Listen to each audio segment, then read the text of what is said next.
to my channel. അങ്ങനെ ഞാൻ അമേരിക്കയിൽ എത്തിയിരിക്കുകയാണ് ഗൈസ്.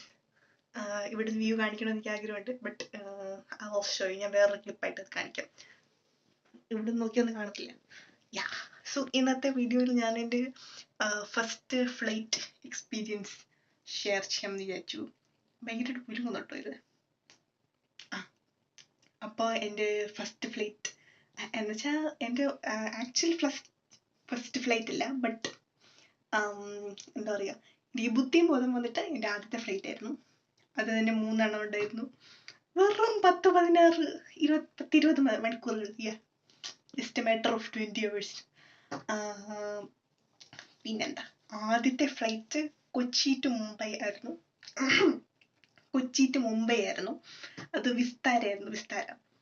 നല്ല ഫ്ലൈറ്റ് ആയിരുന്നു. അതിനകത്ത് ഇങ്ങനെ നല്ല ലൈറ്റ് ഒക്കെ ഉണ്ടായിരുന്നു, ലൈക്ക് പർപ്പിൾ ലൈറ്റ് ഒക്കെ ഉണ്ടായിരുന്നു. പിന്നെ അതിനകത്ത് ഇങ്ങനെ അതിൻ്റെ മേളിൽ ഇങ്ങനെ പുക പോലത്തെ സാധനമൊക്കെ വരുന്നുണ്ടായിരുന്നു.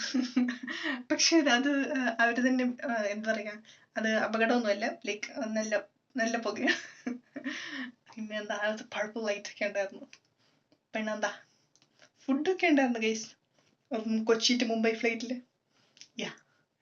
പിന്നെന്താ, എനിക്ക് സീറ്റ് ബെൽറ്റ് ഇടാൻ അറിയത്തില്ലായിരുന്നു. പിന്നെ ഞാൻ തൊട്ടപ്പുറത്ത് നിന്ന് ചേച്ചിയോട് ചോദിച്ചു. അത് ഞാൻ പുള്ളിക്കാരോട് ഇംഗ്ലീഷിലൊക്കെയാണ് വർത്താനം പറഞ്ഞത്. ഇച്ചിരി മനസ്സിലായി പുള്ളിക്കാരി മലയാളിയാണ്. അതുകൊണ്ട് പിന്നെ പുള്ളിക്കാരി ബാക്കി മലയാളത്തിലാണ് സംസാരിച്ചത്. അപ്പോൾ പുള്ളിക്കാരി എനിക്ക് പഠിപ്പിച്ചു എങ്ങനെ സീറ്റ് ബെൽറ്റ് ഉണ്ടാകുന്നു. പിന്നെ അതിനകത്ത് മറ്റേ TV ഒന്നും ഇല്ലായിരുന്നു കേട്ടോ സീറ്റിൻ്റെ ബാക്കിലത്തെ. പക്ഷേ ബാക്കിയുള്ള അതിനകത്തുണ്ടായിരുന്നു. Mumbai to Dubai and Dubai to Dallas. ആ 2 ഫ്ലൈറ്റും എമിറേറ്റ്സ് ആയിരുന്നു. സോ നല്ലതായിരുന്നു. അതിൻ്റെ ബാക്കിൽ മറ്റേ TV ഉണ്ട്. എന്തൊക്കെയൊക്കെയോ സിനിമയൊക്കെ കണ്ടു കേട്ടോ. എന്തായിരുന്നു വലിയ എനിക്ക് ഓർമ്മയില്ല.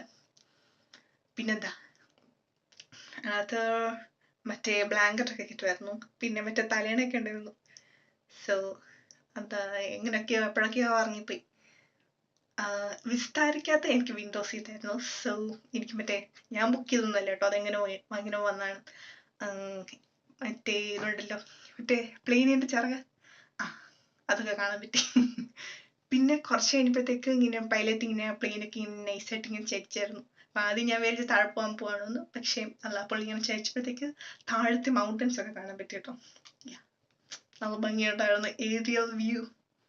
പിന്നെന്താ, ഇത്രയൊക്കെയുള്ളൂ. ബൈ. അത് നോക്കൂ ഗൈസ്, അതൊരു സ്കൂളാണ്. പിന്നെ ഇങ്ങോട്ട് വരുമ്പോഴത്തേക്ക് ഇതൊരു പാർക്കാണ്. ബ്യൂട്ടിഫുൾ അല്ലേ?